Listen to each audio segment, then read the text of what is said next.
Hello my dear student, welcome back to my channel Sarvan lecturer. आज का ये video class 10 science 2024 board exam के लिए सबसे ज़्यादा इंपॉर्टेंट है। आप लोगों का पेपर बहुत ही ज़्यादा नज़दीक है और बहुत सारे स्टूडेंट कमेंट कर रहे थे सर साइंस में बहुत ही ज़्यादा प्रॉब्लम है, तो प्लीज़ आप साइंस पर वीडियो बनाइए और उसमें जितने भी इंपॉर्टेंट क्वेश्चन है वो एक ही वीडियो में बताइए, ठीक है। तो आज हम आप लोगों के लिए लाए हैं साइंस का जो 70 नंबर का पेपर होता है ना, 70 में 70 नंबर पक्का करके आओगे, ठीक है। आप लोग 70 नंबर बिल्कुल पक्का कर लो, इस वीडियो को देख लो। ये बहुत ही बड़ी वीडियो है और इसमें आपको सारे क्वेश्चंस मिल जाएंगे, चाहे आपके बहुविकल्पीय हो, चाहे दीर्घ उत्तरीय हो, चाहे लघु उत्तरीय हो, चाहे न्यूमेरिकल्स हो, हर एक चीज आपको मिल जाएगा इस वीडियो में। और जो आप लोगों का 29 फरवरी को साइंस का पेपर है ना, 29 फरवरी को पेपर के दिन 100% आएगा। मतलब जो आपका 29 फरवरी को साइंस का पेपर है उसमें ये 100% आएगा। अगर आपने ये पढ़ लिया तो आप लोग साइंस में 95% जरूर लाओगे। मतलब 100 में 95% बिल्कुल क्लियर है, क्योंकि ये एक महामैराथन वीडियो है।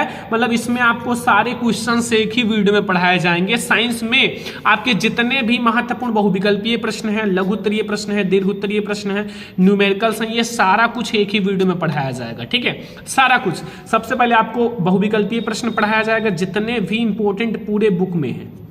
पूरे बुक में आपके जितने भी इंपॉर्टेंट बहुविकल्पीय, लघु उत्तरीय, दीर्घ उत्तरीय सब कुछ इस वीडियो में पढ़ाया जाएगा। साथ में आपके न्यूमेरिकल्स भी पढ़ाए जाएंगे। तो अगर आपने इस वीडियो को अच्छे से देख लिया लास्ट तक तो आपका साइंस का जो है पूरा क्वेश्चंस क्लियर हो जाएगा। आपके जो फिजिक्स हैं, फिजिक्स के जो भी क्वेश्चंस हैं, केमिस्ट्री, बायोलॉजी, सारा कुछ एक ही वीडियो में खत्म कर दिया जाएगा, ठीक है। ये आज का बहुत ही ज़्यादा इंपॉर्टेंट वीडियो है क्लास 10 साइंस वालों के लिए। 29 फरवरी को जो आप लोगों का पेपर है ना साइंस का, बस ये तैयार कर लो, आपका साइंस में 95% लाने से कोई नहीं रोक सकता। आप टॉपर बनोगे, टॉपर। तो सबसे पहले हम लोग शुरुआत करेंगे माय डियर स्टूडेंट बहुविकल्पीय प्रश्न से। आपके बुक में जितने भी इंपॉर्टेंट बहुविकल्पीय प्रश्न हैं, तो चलिए शुरू करते हैं ऑब्जेक्टिव क्वेश्चंस नंबर फर्स्ट, क्योंकि सबसे ज्यादा इंपॉर्टेंट ये क्लास है।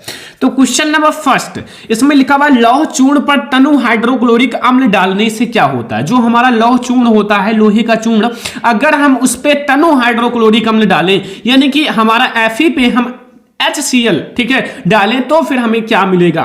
तो सभी को पता है Fe जो है वो HCl से हाइड्रोजन को बाहर निकाल देगा, ठीक है। तो यहां आपके पास ऑप्शन है ए वाला कि हाइड्रोजन गैस जो है, ठीक है, जो हाइड्रोजन गैस है माय डियर स्टूडेंट, वो गैस एवं आयरन क्लोराइड बनेगा, या फिर हमारा क्लोरीन गैस एवं आयरन हाइड्रोक्साइड बनेगा, या कोई अभिक्रिया ही नहीं होगी, या आयरन लवण एवं जल बनता है। तो माय डियर स्टूडेंट, जब लौह चूर्ण पर हम तनु हाइड्रोक्लोरिक अम्ल डालते हैं तो हमारा हाइड्रोजन गैस और हमारा आयरन क्लोराइड बनता है, ठीक है, हाइड्रोजन गैस एवं आयरन क्लोराइड। तो नेक्स्ट क्वेश्चन हम लोग दूसरा नंबर क्वेश्चन देखते हैं कि Fe2O3 + 2Al gives out Al2O3 + 2Fe, या फिर देखो रिएक्शंस आपके अलग हो सकते हैं बोर्ड एग्जाम में, जैसे इस टाइप से पहला रिएक्शन आ सकता है, या फिर Zn + H2SO4 gives out ZnSO4 + H2, ये दूसरे टाइप से रिएक्शन। ऐसे आपके कई टाइप के रिएक्शंस आ सकते हैं, क्योंकि एक अभिक्रिया का एक ही उदाहरण नहीं होता, कई सारे उदाहरण होते हैं, ठीक है। ऑप्शन नंबर ए है संयोजन, बी है विस्थापन, डी है, सी है द्विविस्थापन या वियोजन। तो ऐसी अभिक्रिया देखो यहां क्या करा कि Zn जो है वो H2 को विस्थापित कर दिया और स्वयं इसका स्थान ले लिया। यहां भी यही हुआ है सेम कि Al जो है वो इसको विस्थापित करा और अपना स्थान बना लिया। तो यहां विस्थापन अभिक्रिया ही होगा, क्योंकि यहां एक दूसरे को ट्रांसफर नहीं बल्कि विस्थापित किया जा रहा है, ठीक है। और एक ही चीज को अम्लीय लवण, अम्लीय विलयन की पीएच वैल्यू, जो अम्लीय विलयन होता है उसका पीएच मान क्या होता है, पीएच मान 0 होता है या 7 होता है, या 7 से कम या 7 से अधिक। तो सभी को पता है जो हमारा अम्लीय विलयन होता है उसकी जो पीएच वैल्यू होती है वो क्या होता है, 7 से कम, क्योंकि जो 7 से कम होता है वो अम्लीय होता है, 7 से अधिक जो होता है वो क्षारीय होता है, और जिस 7 खुद होता है ना वो एक उदासीन विलयन होता है, ठीक है, ना वो अम्लीय होता है ना वो क्षारीय होता है, वो एक उदासीन विलयन होता है। तो ये हमारा 3 क्वेश्चंस हो चुके हैं। अब हम लोग देखते हैं 4 नंबर क्वेश्चन। 4 नंबर क्वेश्चन ध्यान से समझना, इसमें पूछ रहा है कि शुद्ध जल की पीएच वैल्यू, जो शुद्ध जल होता है उसका पीएच मान कितना होता है, 0 होता है या 7 होता है या 8 होता है या 6 होता है। अगर जो जल बिल्कुल शुद्ध है तो उसकी जो पीएच वैल्यू होगी वो 7 होगा, वो उदासीन होगा। क्यों?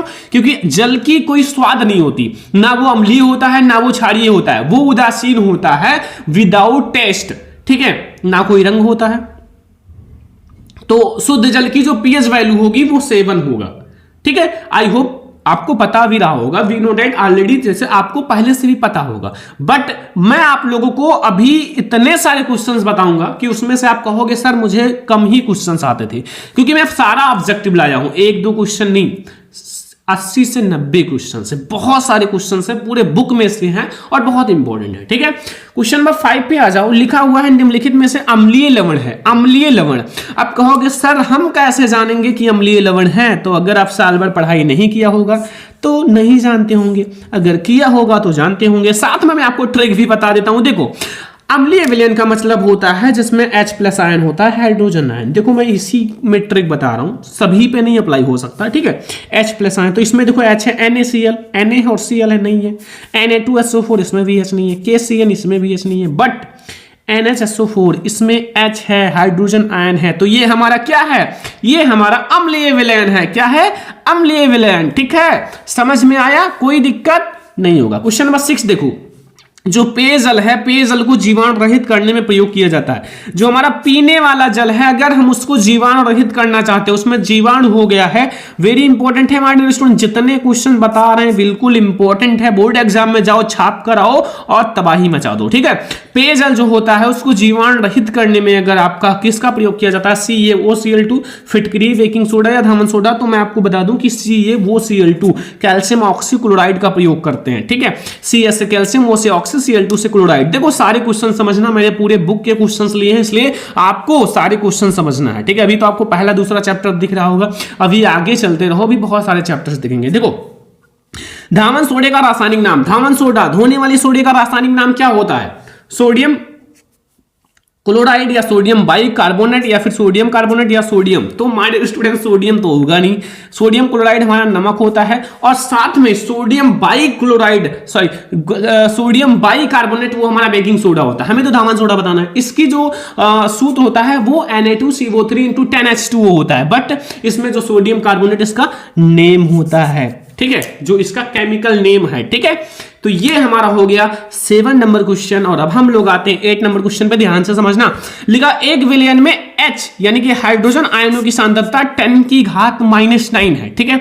10⁻⁹ है तो विलयन की पीएच वैल्यू होगी, ये जो 9 है ना, ये 9 ये नीचे है, जब ये ऊपर आएगा तो वो प्लस में हो जाएगा, और इसकी जो पीएच वैल्यू हो जाएगी वो नहीं मेरे दोस्त, ये नहीं होगा, 10 भी नहीं होगा, 9 हो जाएगा, क्योंकि नीचे से जब ऊपर आएगा तो वो प्लस में हो जाएगा, ठीक है। तो इसलिए हमारा 9 पीएच वैल्यू होगी, ठीक है, 9, ठीक है। ऐसे अगर जो घात लगा हो शायद इसी पर आपका सारा हो जाता है, ठीक है।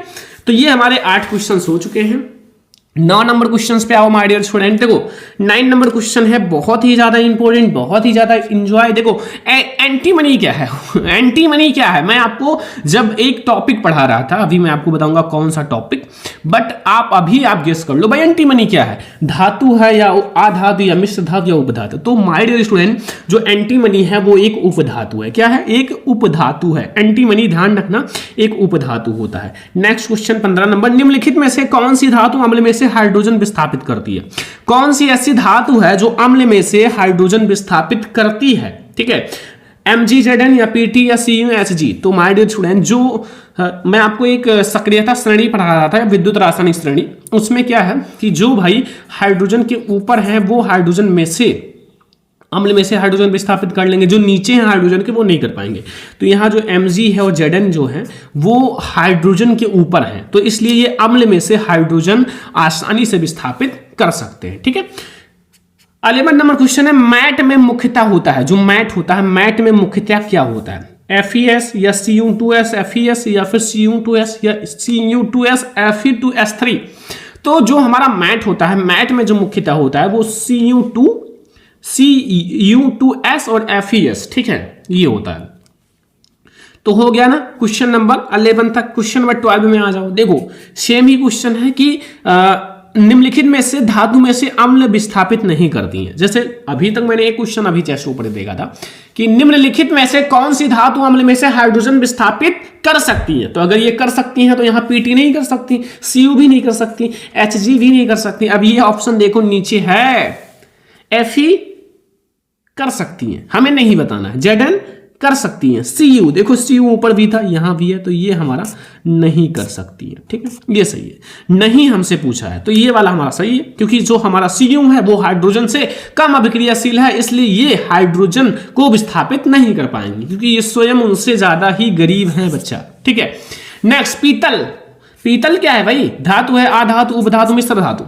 तो पीतल जो है वो हमारा क्या है? पीतल जो है वो कई सारी चीजों से बनती हैं, इसलिए ये मिश्र होती हैं, कई सारी चीजें मिली होती हैं, तो इसलिए ये मिश्र धातु है। ठीक है, तो 13 नंबर क्वेश्चन तक बहुत अच्छे से समझ में आ गया होगा, कोई दिक्कत नहीं होगा। तो हम लोग देखते हैं 14 नंबर क्वेश्चन। देखो 14 नंबर क्वेश्चन ध्यान से समझना, इसमें क्या पूछ रहा है कि निम्नलिखित युग्मों में से कौन सा युग्म प्रतिस्थापनीय अभिक्रिया है। ये आपका युग्म है, जोड़ा है, इसमें 4 विकल्प हैं और इसमें आपको बताना है कौन सी है जो एक प्रतिस्थापनीय अभिक्रिया है। Option number A, sodium chloride विलयन एवं कॉपर धातु, मैग्नीशियम क्लोराइड विलयन एवं एल्यूमिनियम धातु, फेरस सल्फेट विलयन एवं सिल्वर धातु, सिल्वर नाइट्रेट विलयन एवं कॉपर धातु। तो कौन सी है जो एक प्रतिस्थापनीय अभिक्रिया है, बहुत ही ज्यादा इंपॉर्टेंट है।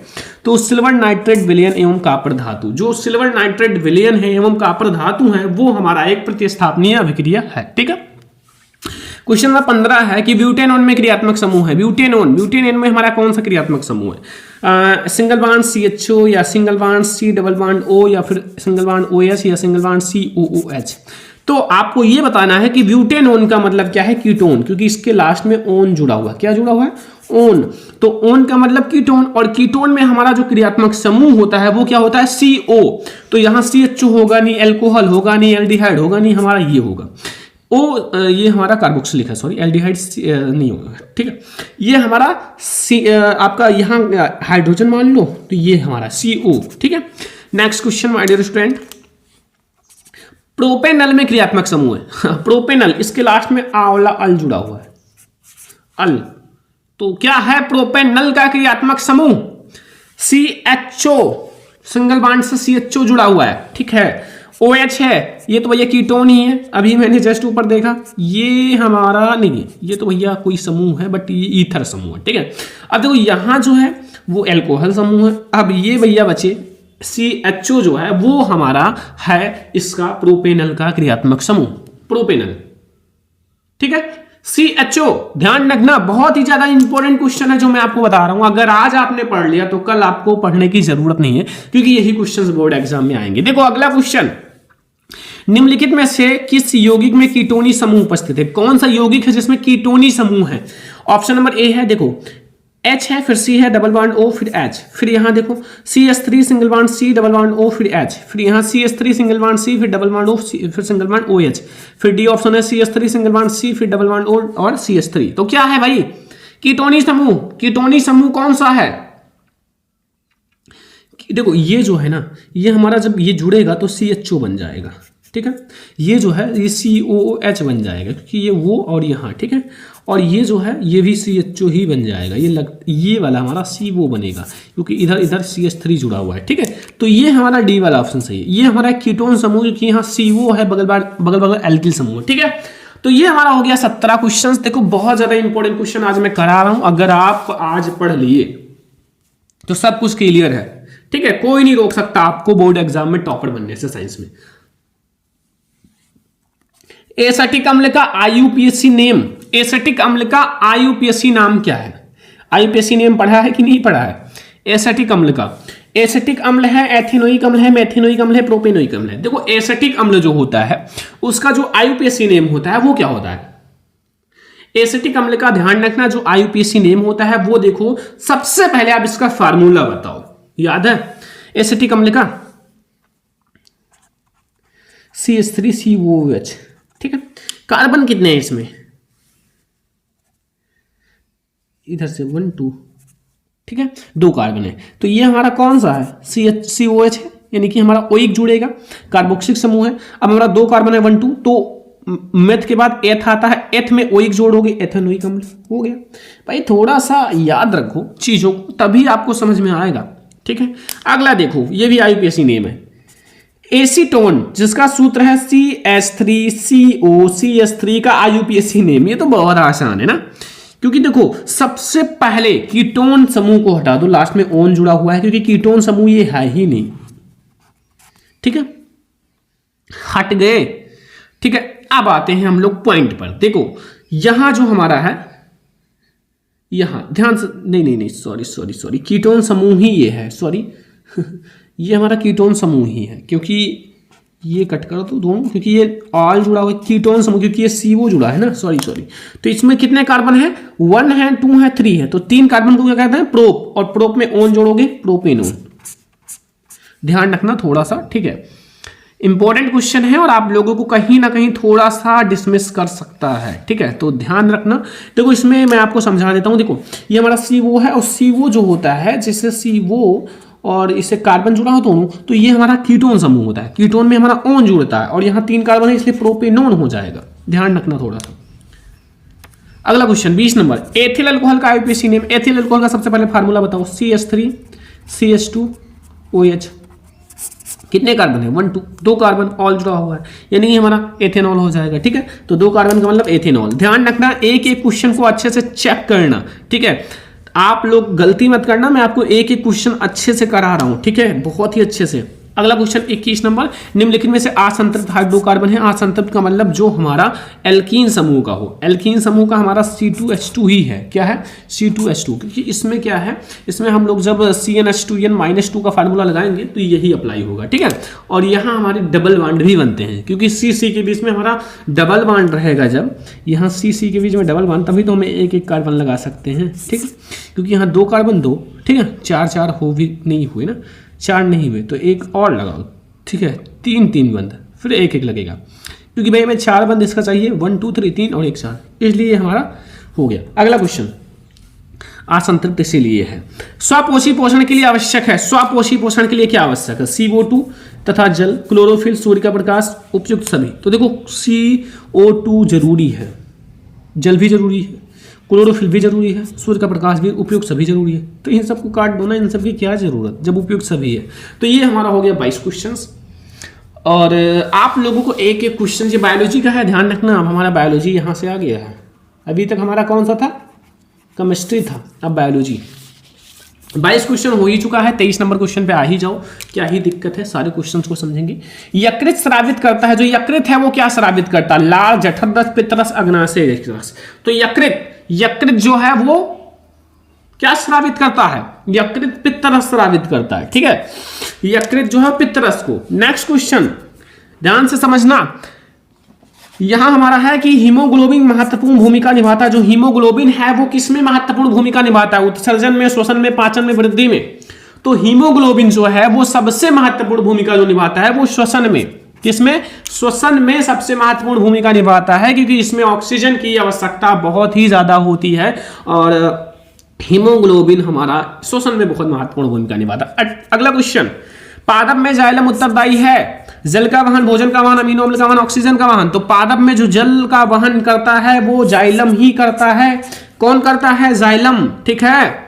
26 नंबर क्वेश्चन, मानव में हृदय में कच्छों की संख्या होती है, मानव के हृदय में जो कच्छों की संख्या, दायां लिंद, बायां लिंद, दायां निलय, बायां निलय, तो 1 तो होगा नहीं, 2 तो होगा नहीं, जोड़ा होता है 4 होगा, दायां अलिंद, बायां अलिंद, दायां निलय, बायां निलय, इन सारे को मिलाओगे 4 हमारी कक्षाएं मिल जाएंगी, ठीक है। 27 क्वेश्चन, वृक्क एक तंत्र का भाग है जो संबंधित है, जो वृक्क है एक तंत्र का भाग है जो संबंधित है, किससे संबंधित है वृक्क, पोषण से, श्वसन से, उत्सर्जन से, परिवहन से। तो जो वृक्क है, वृक्क जो है वो हमारा एक बहुत ही मेन क्या है, ये क्या है भाई, बहुत ही ज्यादा मेन क्या है, स्क्लेटरी सिस्टम है, उत्सर्जी अंग है। तो इसलिए जो वृक्क है वो उत्सर्जन से संबंधित है, ठीक है, एक्सक्लेटरी सिस्टम से संबंधित है, उत्सर्जन से संबंधित है, क्योंकि ये बहुत ही मेन उत्सर्जी अंग है। 28 नंबर क्वेश्चन, पित्तरस स्राव होता है, पित्तरस जो है वो स्राव होता है, बहुत इंपॉर्टेंट क्वेश्चन, पित्तरस। तो अभी मैंने एक क्वेश्चन कराया था शायद ऊपर ही है, देखो, यकृत स्रावित होता है, पित्तरस से। तो पित्तरस कहां से साबित होगा? यकृत से। ठीक है, इसमें तो सिंपल सा, एक क्वेश्चन को समझते हो तो 2-3 क्वेश्चन आपके निकल आते हैं। यहां तो मैं एक जैसा नहीं बताता, बट अगर आप बुक उठा के देखोगे तो एक ही क्वेश्चन का कई सारा टाइप्स होगा और वो आपको मिल जाएगा। ठीक है, तो ये हमारा हो गया 28 क्वेश्चन और 29 नंबर क्वेश्चन पे आ जाते हैं। यहां लिखा है दो तंत्रिका कोशिका के मध्य खाली स्थान को कहते हैं। जो दो तंत्रिका कोशिका के मध्य हमारा खाली स्थान होता है उसको क्या कहते हैं? दुर्मिका कहते हैं, सिनेप्स कहते हैं, एक्सॉन कहते हैं, आवेग कहते हैं। तो भाई दो तंत्रिका कोशिका के मध्य जो हमारा खाली स्थान होता है उसे हम लोग कहते हैं सिनेप्स। क्या कहते हैं? सिनेप्स। ठीक है, तो कितने क्वेश्चंस हो गए हमारे डियर स्टूडेंट? 29 हो गए ना। 30 नंबर क्वेश्चन पे आ जाओ कि निम्नलिखित में से कौन सा पादप हार्मोन्स है? कौन सा इन चारों में से जो पादप हार्मोन्स है? Insulin, thyroxine, estrogen, cytokinin. तो साइटोकाइनिन सभी को पता है एक पादप हार्मोन्स है। क्या है? एक पादप हार्मोन्स है। ठीक है, ये सारे जंतु हार्मोन्स है जो ऊपर है। देखो 31 नंबर क्वेश्चन, मस्तिष्क उत्तरदायी है। मस्तिष्क किसके लिए उत्तरदायी होता है? सोचने के लिए, हृदय स्पंदन के लिए, शरीर का संतुलन बनाने के लिए, उपयुक्त में से कोई नहीं, सभी के लिए, सभी के, सॉरी, उपयुक्त सभी के लिए। तो देखो ये हमारा सोचने के लिए भी इंपॉर्टेंट है, हृदय स्पंदन के लिए भी इंपॉर्टेंट है, शरीर का संतुलन बनाए रखने के लिए भी इंपॉर्टेंट है, यानी कि उपयुक्त सभी हमारा इंपॉर्टेंट है, सभी के लिए ये इंपॉर्टेंट है। ठीक है, तो हमारा सभी के लिए है, ध्यान रखना। नेक्स्ट क्वेश्चन है, मादा लिंग हार्मोन्स कहलाता है। जो मादा लिंग हार्मोन्स है वो क्या कहलाता है? एंड्रोजन, इंसुलिन, एस्ट्रोजन, कोई नहीं। मादा लिंग हार्मोन्स क्या कहलाता है? एंड्रोजन या एस्ट्रोजन? इसमें भैया हो जाता है कंफ्यूजन। देखो ध्यान से समझना, इसमें जो है वो एस्ट्रोजन होगा, नॉट एंड्रोजन। आप एक बार याद कर लो, 2-3 बार माइंड में सेट करो, याद हो जाएगा। ठीक है, बिना मन के मत पढ़ो, मन लगा के पढ़ो, सब याद होगा। इंसुलिन नामक हार्मोन स्रावित होता है। इंसुलिन हार्मोन्स कहां से स्रावित होता है? इंसुलिन जो हमारा हार्मोन्स है वो कहां से स्रावित होता है? अमाशय से, यकृत से, वृक्क से, अग्नाशय से। तो इंसुलिन नामक हार्मोन जो है वो अग्नाशय से स्रावित होता है। कहां से? अग्नाशय से स्रावित होता है। याद रखना, हमारा क्वेश्चन नंबर 33 है। ठीक है, 34 नंबर क्वेश्चन, अलैंगिक जनन मुकुलन द्वारा होता है। अलैंगिक जनन जो होता है वो मुकुलन द्वारा किसमें होता है? अलैंगिक जनन पढ़ा है, मुकुलन पढ़ा है, उसका एक एग्जाम्पल पढ़ा होगा। ठीक है, हाइड्रा या ईस्ट, इन दोनों में से कोई एक पढ़ा होगा। तो अमीबा तो है नहीं, ईस्ट, प्लाज्मोडियम या लेशमीनिया। तो मैंने बताया कि ईस्ट में जो होता है वो मुकुलन द्वारा हमारा अलैंगिक जनन होता है। ठीक है, मुकुलन द्वारा। नेक्स्ट क्वेश्चन 35 नंबर, प्राग कोश में होते हैं। प्राग कोश में हमारा क्या होता है? वायदल होता है, अंडाशय होता है, अंडक होता है, परागकण होता है। तो प्राग कोश के अंदर जो हमारा है वो क्या होता है? परागकण होता है। क्या होता है? परागकण होता है। प्राग कोश के अंदर हमारा परागकण होता है, याद रखना। ठीक है, 36 नंबर क्वेश्चन, निम्नलिखित में से कौन सा मानव में मादा जनन तंत्र का भाग नहीं है? बहुत ही इंपॉर्टेंट, कई बार मैंने पढ़ा रखा है और आप लोगों को पढ़ना भी चाहिए, एक से ज्यादा बार मतलब पढ़ाते हैं, बट आप पढ़ा करो क्योंकि ये सारे बहुत इंपॉर्टेंट है, इसीलिए 1 से 2 बार पढ़ाया जाता है। अंडाशय, गर्भाशय, शुक्रवाहिका, डिंबवाहिनी। तो भाई जो हमारा मादा जनन तंत्र का भाग नहीं है वो शुक्रवाहिका है, क्योंकि ये एक नर जनन तंत्र का भाग है और ये मादा जनन तंत्र का भाग नहीं है। ठीक है, तो शुक्रवाहिका हमारा मादा जनन तंत्र का भाग नहीं है। नेक्स्ट क्वेश्चन, पुष्प में नर भाग को कहते हैं। पुष्प का जो नर भाग है उससे क्या कहते हैं? नर भाग को पुमंग कहते हैं, बीजांड कहते हैं, जायांग कहते हैं, अंडाशय कहते हैं। तो पुष्प का जो नर भाग होता है उसे हम क्या कहते हैं? उसे हम लोग कहते हैं पुमंग। ठीक है, नर भाग को हम लोग पुमंग कहते हैं, मादा भाग को जायांग कहते हैं। और अंडाशय जो होता है वो नर मतलब स्त्रीलिंग का है। ठीक है, बीजांड भी स्त्रीलिंग में होता है। तो ये सब नहीं, बीजांड सॉरी पुष्प में होता है। ठीक है, अंडाशय होता है स्त्रीलिंग में। मुकुलन पाया जाता है, मैंने बताया था, या तो हाइड्रा या तो ईस्ट में। अगर ईस्ट हो तो ईस्ट में लगा देना, हाइड्रा हो तो हाइड्रा में लगा देना, जो आए उस पर ठोक दो। ठीक है, तो इसमें हाइड्रा है तो हाइड्रा में हमारा सही है, ईस्ट हाइड्रा में होता है। अगर ईस्ट होता, सॉरी मुकुलन अगर ईस्ट होता तो ईस्ट में सही होता। दोनों सही है, 2 एग्जाम्पल्स, एक के कई सारे एग्जाम्पल्स होते हैं, ये ध्यान रखना। तो अब हमारा आता है 39 नंबर क्वेश्चन, लिखा हुआ है मेंडल ने अपना प्रयोग किस पौधे पर किया? मेंडल ने जो है अपना प्रयोग किस पौधे पर किया था? किसी को पता है? नहीं पता है तो जहर खा लो भाई, क्योंकि बहुत बार पढ़ा रखा है। टमाटर, मटर, आलू, बैगन। तो बैगन पे प्रयोग नहीं किया था, मटर पर किया था। किस पर? मटर पर। ठीक है, तो ये हो गया हमारा 39 नंबर क्वेश्चन। 40 नंबर देखो, उद्यान मटर अप्रभावी लक्षण है। उद्यान मटर का जो अप्रभावी लक्षण, लंबे तने, झुर्रीदार बीज, गोल बीज, फैली हुई भी फली। तो सभी को पता है कि गोल, ठीक है, और ये सब जो होता है, झुर्रीदार जो होता है और बौना जो होता है, ये सब अप्रभावी लक्षण होते हैं। ठीक है, बहुत बार मैंने पढ़ा। फैली हुई का हमारा सिकुड़ी हुई, ठीक है, गोल का झुर्रीदार। तो हो गए भैया 40 क्वेश्चंस। अब आप लोग बजाओ तालियां, क्योंकि आपको आ गया होगा 40 में 40 क्वेश्चंस नहीं आया है। तो जो क्वेश्चन ना समझ में आया हो, जाओ वीडियो को पीछे करके दोबारा समझ लो। आप क्वेश्चंस को बिल्कुल से समझ लो, पेपर नजदीक है और आप एक ही बार में ट्राई करो कि आपको समझ में आ जाए। ठीक है, क्योंकि अब आपके पास ज्यादा टाइम नहीं है, सारा सब्जेक्ट पढ़ने हैं, कवर करने हैं। 41 नंबर क्वेश्चन है, निम्नलिखित में से कौन सा जीन प्रारूप शुद्ध प्रारूप को प्रकट करता है? शुद्ध, ध्यान रखना, अगर शुद्ध प्रारूप आ जाए, शुद्ध हमारा जीन जो है वो, तो अगर आपका कैपिटल है दोनों, चाहे कैपिटल आर कैपिटल आर हो, चाहे कैपिटल टी हो, चाहे जो हो, बट वो कैपिटल हो दोनों, तो वो हमारा शुद्ध होता है। क्या होता है? शुद्ध। ये हमारा शुद्ध नहीं है, अप्रभावी शुद्ध है, ये हमारा नहीं है, ये भी नहीं। ये देखो, कैपिटल आर अच्छे से दोनों हमारा कैपिटल है, इसलिए हमारा शुद्ध है। ठीक है, क्या है ये? शुद्ध है, बिल्कुल। तो ये सारे हमारे भैया अभी तक क्या चल रहे थे? बायोलॉजी के क्वेश्चंस। और अब हमारे आते हैं PHYSI CS फिजिक्स के क्वेश्चंस। ठीक है, चलो इनको भी टक्कर देते हैं। देखो, इसमें ध्यान से समझना, लिखा हुआ 42 नंबर, एक उत्तल दर्पण की फोकस दूरी 10 सेंटीमीटर है, उसकी वक्रता त्रिज्या होगी। तो इसकी फोकस दूरी 10 है। एक सूत्र आप लोगों ने पढ़ा होगा, अगर हो सकता है कहीं गलती से पढ़ लिया हो, F बराबर R/2। फोकस दूरी की आधी होती है, मतलब जो हमारा फोकस दूरी होता है वक्रता त्रिज्या की आधी होती है। अब अगर हमें इसका मतलब R निकालना है तो ये 2F होगा, मतलब इसके 2 गुनी, तो 10 का 2 गुना 20 सेंटीमीटर। आप यहाँ F की जगह 10 × 2 कर लेना, 20 सेंटीमीटर आपको मिल जाएगा। क्या है?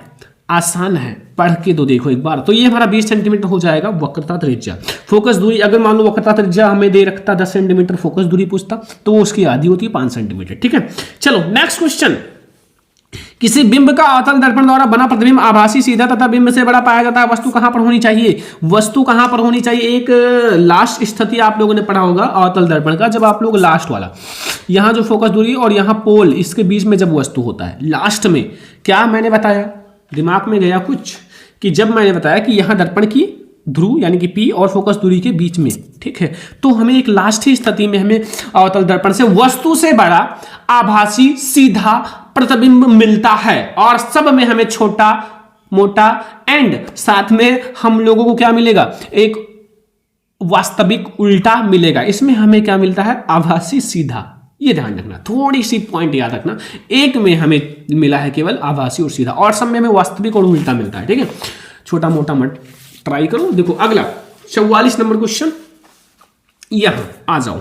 यहां क्या पूछ रहा है? देखो लिखा है किसी गोलीय दर्पण तथा किसी पतले गोलीय लेंस दोनों की फोकस दूरी -25 सेंटीमीटर है। दर्पण तथा लेंस संभवतः होगा माइनस में है, इसलिए हमारा दोनों अवतल होगा। क्योंकि ये दोनों अवतल इसलिए होगा क्योंकि ये माइनस में फोकस दूरियां हैं और माइनस को हम सीधा लगाएंगे अवतल दर्पण। ठीक है, दोनों। ये उत्तल का तो कहीं भूमिका ही नहीं है भाई, माइनस के लिए प्लस होता तो भाई उत्तल होता। निर्वात में प्रकाश की चाल 3 × 10⁸ मीटर प्रति सेकंड है, तो कांच जिनका अपवर्तनांक 1.5 है तो प्रकाश की चाल होगी। बहुत आसान है यार, 3 × 10⁸ है, बट्टे में आप 1.5 कर लो, 1.5 से ये 2 हो जाएगा, 2 × 10⁸ मीटर प्रति सेकंड। कहीं ऑप्शन में होगा जरूर, ऐसा तो हो नहीं सकता कि ऑप्शन ही ना हो। देखो ये है 2 × 10⁸ मीटर प्रति सेकंड, करेक्ट ऑप्शन। ठीक है, नेक्स्ट क्वेश्चन 46 नंबर। एक प्रकाश किरण अवतल दर्पण के वक्रता केंद्र से होते हुए दर्पण की पृष्ठ पर अवतरित होता है, परावर्तन कोण होगा। भाई ये तो सभी को पता है भाई, आपतित हो रही है तो यहां परावर्तन कोण हमारा क्या होगा?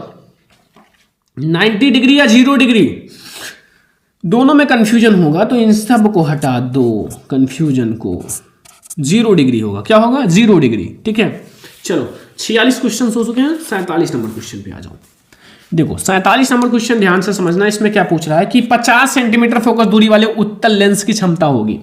देखो आपका 50 सेंटीमीटर है ना, 50 सेंटीमीटर, ध्यान रखना ये हमारा 50 सेंटीमीटर है, प्लस में है, ये मत माइनस आगे वाला मतलब प्लस है, ठीक है, मतलब वो ऐसे डैश लगा हुआ है। तो देखो ये हमारा क्या होगा, ये आपका सेंटीमीटर है तो 100 बटे में हमारा 50 हो जाएगा, तो यहाँ से हमें मिलेगा 2 सेंटीमीटर, या फिर हमें डायोप्टर, ठीक है, 2 डायोप्टर मिलेगा, 2 डायोप्टर, ठीक है, तो 2 डायोप्टर। तो ये हमारा क्या हो गया, 2 प्लस में 2 डायोप्टर, ठीक है, माइनस नहीं होगा यार, हटाओ। अगला, मानव नेत्र द्वारा किसी वस्तु का प्रतिबिंब बनता है। मानव नेत्र द्वारा किसी वस्तु का प्रतिबिंब कहां बनता है? कार्निया पर, आइरिस पर, पुतली पर, रेटिना पर, सभी को पता है रेटिना पर बनता है स्वच्छ प्रतिबिंब मस्तिष्क, ठीक है। तो ये हमारा हो गया 48 क्वेश्चन। 49 नंबर क्वेश्चन, स्वस्थ आंख का निकट बिंदु होता है। जो स्वस्थ आंख होता है उसका निकट बिंदु कहां होता है? 25 सेंटीमीटर, 50 सेंटीमीटर, 100 सेंटीमीटर, अनंत। देखो दूर बिंदु पूछता तो अनंत हो जाता, निकट पूछा है तो काट दो, वो हमारा 25 सेंटीमीटर होगा, ठीक है, क्योंकि जो निकटतम बिंदु होता है वो स्वस्थ आंख के लिए 25 सेंटीमीटर होता है, ठीक है। अगला क्वेश्चन 50 नंबर, इसमें पूछा अभिनेत्र लेंस की फोकस दूरी में परिवर्तन किया जाता है। अभिनेत्र लेंस की फोकस दूरी में परिवर्तन किसके द्वारा किया जाता है? पुतली द्वारा, दृष्टि पटल द्वारा, पश्चिमाभि द्वारा, परिचारिका द्वारा। तो वो हम पश्चिमाभि के द्वारा करते हैं, अभिनेत्र लेंस में फोकस दूरी में परिवर्तन, ठीक है, पश्चिमाभि के द्वारा। नेक्स्ट क्वेश्चन 51 नंबर, प्रिज्म द्वारा विचलन अधिकतम होता है। प्रिज्म द्वारा किस रंग का विचलन अधिकतम होता है? बैगनी रंग, हरे रंग, पीले रंग, लाल रंग। तो वो भैया बैगनी रंग के लिए, किसके लिए? बैगनी रंग का सबसे अधिक विचलन होता है, याद रखना, ठीक है। तो ये हमारा कितना हो गया? 51 क्वेश्चन। 52 नंबर क्वेश्चन पे आ जाओ कि चंद्रमा से देखने पर आकाश दिखाई देता है। चंद्रमा से अगर हम आकाश को देखें तो किस रंग का दिखाई देगा? बैगनी, नीला, काला, सफेद। तो चंद्रमा से अगर आप आकाश को देखते हो, मून से स्काई को, तो वो काला दिखाई देगा, ठीक है, याद रखना। तो ये हमारा हो चुका है 52 क्वेश्चन। 53 नंबर क्वेश्चन, प्रकाश का वेग निम्न में से अधिकतम किस माध्यम में सबसे अधिक होगा? सबसे ज्यादा, देखो भाई, जो जितना कम कठोर होगा ना उसमें उतना ही ज्यादा वेग होगा, ठीक है। वायु, देखो ध्यान से, जल से कंपेयर करोगे वायु की तो वो ज्यादा सघन नहीं है, सघन का मतलब ज्यादा वो कठोर नहीं है, तो वायु भी कट कर दो। कांच का कंपेयर अगर जल से किया जाए तो कांच ज्यादा सघन है, जल कम है। बट एक आता है निर्वात, निर्वात में प्रकाश की चाल जो होती है सबसे ज्यादा होती है। क्या होती है? सबसे ज्यादा, ठीक है, याद रखना, किसी को मत बताना। तो ये हमारा हो गया भैया निर्वात, सही है। नेक्स्ट क्वेश्चन 54 नंबर, किसी चालक में धारा का प्रवाह होता है इलेक्ट्रॉनों द्वारा, प्रोटॉनों द्वारा, ये भाई न्यूट्रॉनों द्वारा कर दो यार, क्या दिक्कत है, न्यूट्रॉनों द्वारा, ठीक है, या कोई नहीं, तो वो इलेक्ट्रॉनों के द्वारा होता है, सभी को पता है इलेक्ट्रॉनों के द्वारा हमारा धारा का प्रवाह होता है। प्रतिरोध का मात्रक V बराबर आई आर पढ़ा है, R बराबर V अपॉन आई पढ़ा है, V का मात्रक वोल्ट एंड I का मात्रक एम्पियर, ये बराबर होता है ओम की, ठीक है, पढ़ा होगा, पढ़ा रखा है। 1 किलोवाट घंटा में कुल कितने जूल की संख्या होती है? 1 किलोवाट घंटा में कितने जूल होते हैं?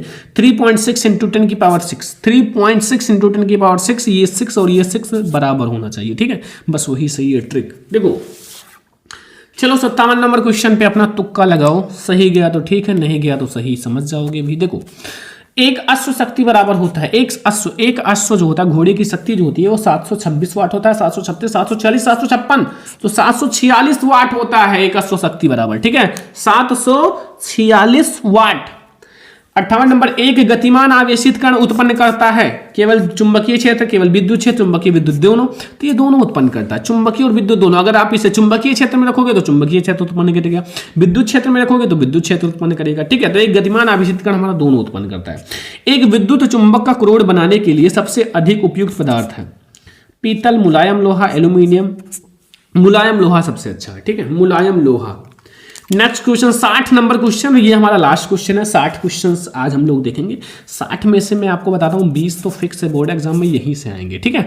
निम्नलिखित में से कौन सी एक परत परावैंगनी किरणों को पृथ्वी पर आने से रोकती है? ठीक है, ऑप्शन क्लोरीन परत, ओजोन परत, ऑक्सीजन परत, हाइड्रोजन परत। तो सभी को पता है ओजोन परत, क्या है? ओजोन परत, ठीक है। तो ये हमारे साइंस के 60 ऐसे ऑब्जेक्टिव है ना, जो आपको ऑब्जेक्टिव में अब प्रॉब्लम नहीं होने देंगे। ऑब्जेक्टिव का फंडा क्लियर है अगर आपने ये पढ़ लिया, लेकिन एक एक क्वेश्चन से याद होना चाहिए। मैंने इसलिए इतने क्वेश्चंस बताए हैं कि आप लोग जो ऑब्जेक्टिव कर रहे थे सर बहुत हार्ड है, वो क्लियर हो जाए। तो ये साइंस के महत्वपूर्ण बहुविकल्पीय प्रश्न है, पूरे बुक के हैं, 100% आएंगे, तैयार कर लो, 20 में 20 नंबर आपका क्लियर हो जाएगा। तो माय डियर स्टूडेंट, अब हम लोग देखते हैं जो लघु उत्तरीय क्वेश्चंस हैं जो बोर्ड एग्जाम के लिए वेरी इंपॉर्टेंट है। ठीक है, आपके पूरे बुक में जितने भी लघु उत्तरीय इंपॉर्टेंट क्वेश्चन हैं सब कुछ मैं आप लोगों को बता रहा हूं। ठीक है, एक एक क्वेश्चंस को ध्यान से समझना, बोर्ड एग्जाम के लिए वेरी इंपॉर्टेंट है। अगर आपने ये सारा क्वेश्चन कंप्लीट कर लिया तो आपका जो लघु उत्तरीय क्वेश्चन है ना, लघु उत्तरीय, वो आपका बिल्कुल क्लियर हो जाएगा। लघु उत्तरीय जो प्रश्न है वो आपका बिल्कुल क्लियर हो जाएगा, इससे बाहर एक भी क्वेश्चंस नहीं आएंगे। ठीक है, तो यहाँ जो हमारा प्रश्न नंबर फर्स्ट है लघु उत्तरीय में, ऊष्माक्षेपी। ऊष्माक्षेपी का मतलब होता है दहन। ठीक है, दहन का मतलब होता है जलना। ठीक है, एवं ऊष्मा शोषी अभिक्रिया का क्या अर्थ है, उदाहरण दीजिए। मतलब जो हमारा ऊष्मा शोषी अभिक्रिया होता है, ऊष्माक्षेपी, ठीक है, जो हमारा ऊष्माक्षेपी और ऊष्मा शोषी अभिक्रिया क्या है, इसका सबसे पहले आप डिफिनीशन दो और फिर उसका उदाहरण भी लिखना है। ठीक है, तो बहुत ही ज्यादा इंपॉर्टेंट ये अभिक्रिया है, बोर्ड एग्जाम में बहुत बार आया हुआ है, एनसीईआरटी का क्वेश्चन है। तो सबसे पहले हम लोग समझेंगे जो हमारा ऊष्माक्षेपी अभिक्रिया होता है, जिसे हम लोग दहन भी कहते हैं। ऊष्माक्षेपी अभिक्रिया को दहन भी कहा जाता है। तो देखो यहां क्या कह रहा है कि जिन रासायनिक अभिक्रिया में उत्पाद के निर्माण के साथ साथ ऊष्मा भी उत्पन्न होती है उन्हें ऊष्माक्षेपी या फिर दहन अभिक्रिया कहते हैं। यहां क्या कह रहा है कि ऐसी रासायनिक अभिक्रिया जिसमें मान लो हमारी अभिक्रिया हो रही है और उत्पाद का निर्माण हो रहा है, जो उत्पाद है, तो उत्पाद के निर्माण के साथ साथ हमारी ऊष्मा भी उत्पन्न हो रही है। क्या उत्पन्न हो रही है, ऊष्मा। ठीक है, तो वही अभिक्रिया हमारी ऊष्माक्षेपी अभिक्रिया कहलाती है या फिर दहन अभिक्रिया कहलाती है। आपको समझ में आया, बहुत ज्यादा इंपॉर्टेंट है, बहुत आसान है। ठीक है, ये अगर आपने पढ़ लिया तो फिर आपका 4 नंबर का क्वेश्चन आएगा, ये जो हमारा लघु उत्तरीय क्वेश्चन है, और ये जरूर आएगा। देखो ऊष्माक्षेपी का मतलब होता है जैसे ऊष्मा का बाहर निकलना, और ऊष्मा शोषी, शोषी का मतलब होता है अपनी तरफ अवशोषित करना। तो ऊष्माक्षेपी दहन, जब कोई चीज जलाते हो तो उसमें क्या होता है, ऊष्मा बाहर निकलती है, तो इसलिए हम इस अभिक्रिया को ऊष्माक्षेपी अभिक्रिया कहते हैं या दहन अभिक्रिया। तो जिन रासायनिक अभिक्रिया में उत्पाद के निर्माण के साथ साथ ऊष्मा भी उत्पन्न होती है उन्हें ऊष्माक्षेपी या दहन अभिक्रिया कहते हैं।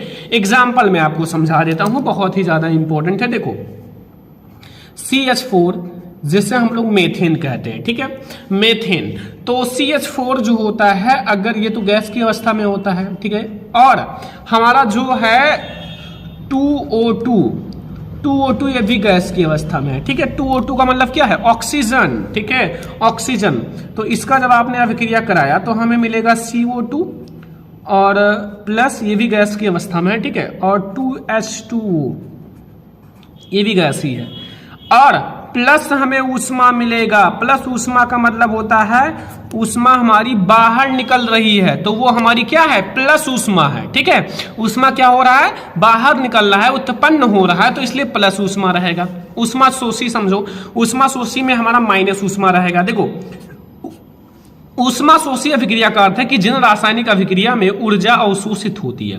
ऊर्जा अवशोषित होने का मतलब होता है कि ऊर्जा को अपनी तरफ खींचती है, ऊर्जा को अवशोषित करती है, तो उसे हम लोग ऊष्मा शोषी अभिक्रिया कहते हैं। क्या कहते हैं, ऊष्मा शोषी अभिक्रिया। बहुत इंपॉर्टेंट, मैं आपको जो बता रहा हूं बहुत इंपॉर्टेंट है। तो ये जो रासायनिक अभिक्रिया है ऊष्मा शोषी, इसमें क्या होता है, ऊष्मा को अपनी तरफ खींचती हैं और ऊष्मा को मतलब अवशोषित करती हैं। जैसे आप लोगों को मैं एग्जांपल बता देता हूं, आसान सा एग्जांपल। जैसे मैंने लिया N2 नाइट्रोजन और इसमें हमने मिलाया ऑक्सीजन, तो ये हमें मिलेगा, गिव्स आउट हमें मिला, वो मिला 2NO और माइनस ऊष्मा। माइनस ऊष्मा का मतलब क्या है, ऊष्मा को कोई अपनी तरफ खींचता है तो इसका मतलब वो ऊष्मा को माइनस कर रहा है, और ऊष्मा को जो उत्पन्न कर रहा है, बाहर की ओर निकाल रहा है, तो वो हमारी प्लस ऊष्मा होती है। ठीक है, तो ये हमारा हो गया ऊष्माक्षेपी एवं ऊष्मा शोषी अभिक्रिया। देखो एक एक क्वेश्चन को ध्यान से समझना। पहले मैंने एक इजी सा क्वेश्चन लिया है, कुछ भी नहीं है, बहुत आसान है। अगर आपने पहला चैप्टर पढ़ा होगा तो ये क्वेश्चन बहुत आसान है। तो अब हम लोग देखते हैं सेकंड क्वेश्चन। दूसरा क्वेश्चन ध्यान से समझना, इसमें क्या पूछ रहा है कि जो उदासीनीकरण अभिक्रिया है वो क्या है, 2 उदाहरण दीजिए। उदासीनीकरण अभिक्रिया, कितने स्टूडेंट ने पढ़ा है उदासीनीकरण अभिक्रिया? बहुत इंपॉर्टेंट है और बहुत ज्यादा आसान भी है, क्योंकि उदासीनीकरण अभिक्रिया बोर्ड एग्जाम में आता है, तो सारे को पढ़ना जरूरी भी है। ठीक है, देखो इसमें क्या कह रहा है, जो हमारा अम्ल होता है एवं क्षार, जो अम्ल है यानी कि एसिड और बेस यानी कि क्षार की अभिक्रिया के परिणाम स्वरूप, मतलब जब हम उसकी अभिक्रिया कराते हैं, अम्ल और क्षार की आपस में अभिक्रिया करा दो, तो उसके परिणाम स्वरूप हमें लवण तथा जल प्राप्त होता है। क्या प्राप्त होता है? लवण तथा जल प्राप्त होता है। इस अभिक्रिया को उदासीनीकरण अभिक्रिया कहते हैं। क्या कहते हैं? इसी अभिक्रिया को हम लोग उदासीनीकरण अभिक्रिया कहते हैं। अम्ल एवं क्षार की अभिक्रिया के परिणाम स्वरूप लवण तथा जल प्राप्त होता है। ठीक है, इस अभिक्रिया को उदासीनीकरण अभिक्रिया कहते हैं। यही जो हमारी अभिक्रिया है उदासीनीकरण अभिक्रिया है, इसमें तो कोई हार्ड है नहीं। ठीक है, इसके हमें 2 उदाहरण देने हैं, मतलब एक उदाहरण नहीं, हमें 2 उदाहरण देना है। तो चलो मैं आपको पहला उदाहरण समझा देता हूं, उसी बेस पर आप कई सारे उदाहरण दे सकते हो। जैसे हमने लिया NaOH। अब NaOH क्या है? OH का मतलब हमारा क्षार है। ठीक है, NOH में हमें क्या मिलाया? HCl यानी कि अम्ल। ठीक है, तो अम्ल और क्षार की अभिक्रिया जब हमने कराई तो हमें मिला NaCl यानी कि लवण, और प्लस हमें मिला H2O यानी कि जल। ठीक है, समझ में आया? अब ये जो हमारा है ये है क्षार,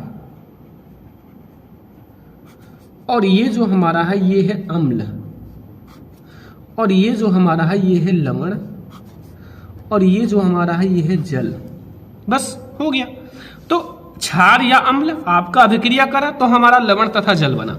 इसी बेसिस पर हम बहुत सारे एग्जांपल ले सकते हैं। जैसे हमने एक क्षार लिया KOH। KOH में हमने क्या मिलाया? इसमें भी HCl हमने मिला दिया, क्योंकि ये क्षार है, और अम्ल हमारा HCl हो गया। Gibbs out. अम्ल और क्षार आपस में अभिक्रिया करेंगे तो हमारा KCl बन जाएगा, और प्लस हमारा H2O बन जाएगा। ठीक है, समझ में आया? ये हमारा क्या है? ये भी हमारा क्षार है, ये अम्ल है, ये लवण है, ये जल है। बस।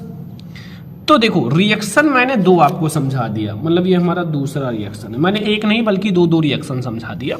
तो 2 एग्जांपल्स मैंने आपको समझा दिया उदासीनीकरण अभिक्रिया का, बहुत ज्यादा इंपॉर्टेंट है दोनों अभिक्रिया। ठीक है, और दोनों उदाहरण। तो चलो हम लोग देखते हैं तीसरा क्वेश्चन। देखो अब हमारा तीसरा नंबर क्वेश्चन है कि अयस्क व खनिज को परिभाषित कीजिए। जो हमारा अयस्क होता है और वह खनिज होता है, इसको परिभाषित करना है, मतलब इसकी परिभाषा लिखना है। जो अयस्क होता है और खनिज, इसकी परिभाषा लिखना है।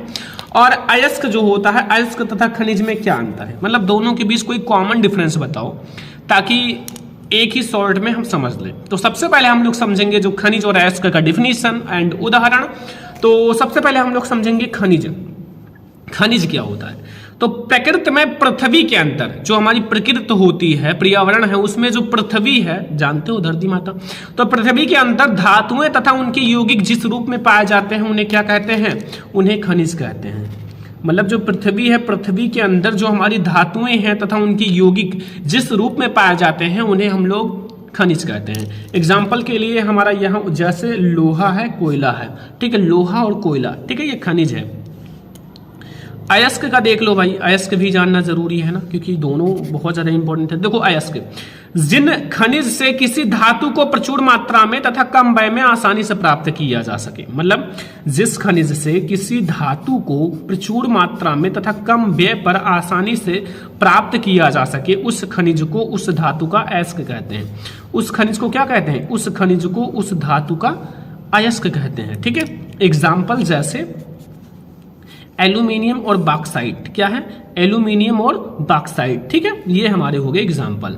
दोनों के बीच डिफरेंस समझ लो, थोड़ा सा कॉमन डिफरेंस देख लो भाई यहाँ, कि जो सभी अयस्क खनिज होते हैं, मतलब जो हमारे अयस्क होते हैं, सभी अयस्क को हम खनिज सभी अयस्क खनिज होते हैं, परंतु सभी खनिज अयस्क नहीं होते। ठीक है, सभी खनिज जो होते हैं वो अयस्क नहीं होते, लेकिन सारे अयस्क जो होते हैं वो खनिज होते हैं। मतलब खनिज से ही अयस्क बनाया जाता है, तो अयस्क अगर है तो वो खनिज ही है, लेकिन सारे जो खनिज हैं वो अयस्क नहीं होते। सारे जो अयस्क खनिज हैं वो अयस्क का रूप नहीं ले सकते। ठीक है, तो ये हमारा हो गया खनिज तथा अयस्क।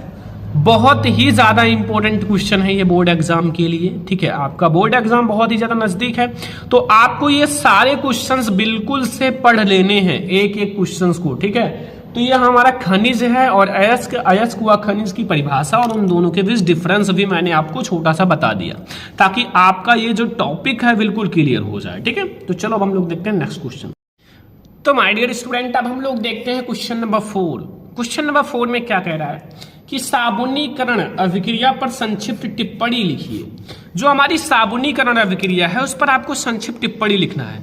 साबुनीकरण अभिक्रिया क्या होता है उसका उदाहरण भी लिखना है, साथ में उसका रिएक्शन भी लिखना है, जो कि रिएक्शन बहुत ज्यादा हार्ड है, अभी आप लोग देखना। सबसे पहले हम लोग ये समझते हैं कि साबुनीकरण होता क्या है, ठीक है। तो उच्च अणुभार वाले, जो उच्च अणुभार, जिसका जो अणुभार है वो क्या हो, उच्च हो, हाई हो, ठीक है। तो उच्च अणुभार वाले मोनोकार्बोक्सिलिक अम्ल, ठीक है, जो मोनोकार्बोक्सिलिक अम्ल होते हैं कि सोडियम तथा पोटेशियम लवण साबुन कहलाते हैं, ठीक है। समझ में आया?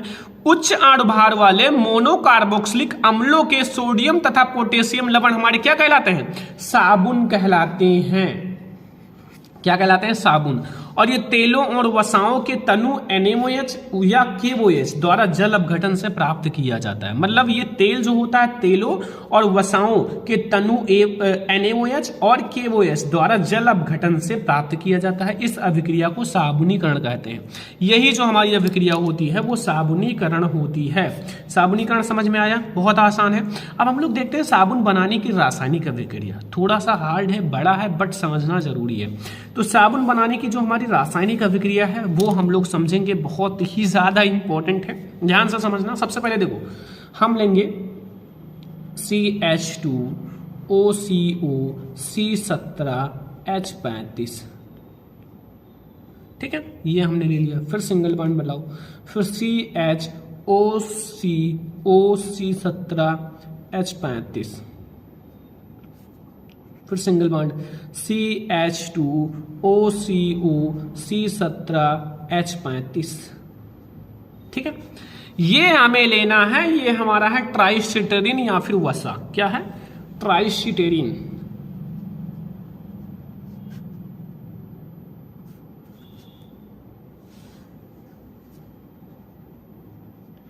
ट्राइसिटेरिन, ठीक है, ट्राइसिटेरिन या फिर हम इसे कह सकते हैं वसा।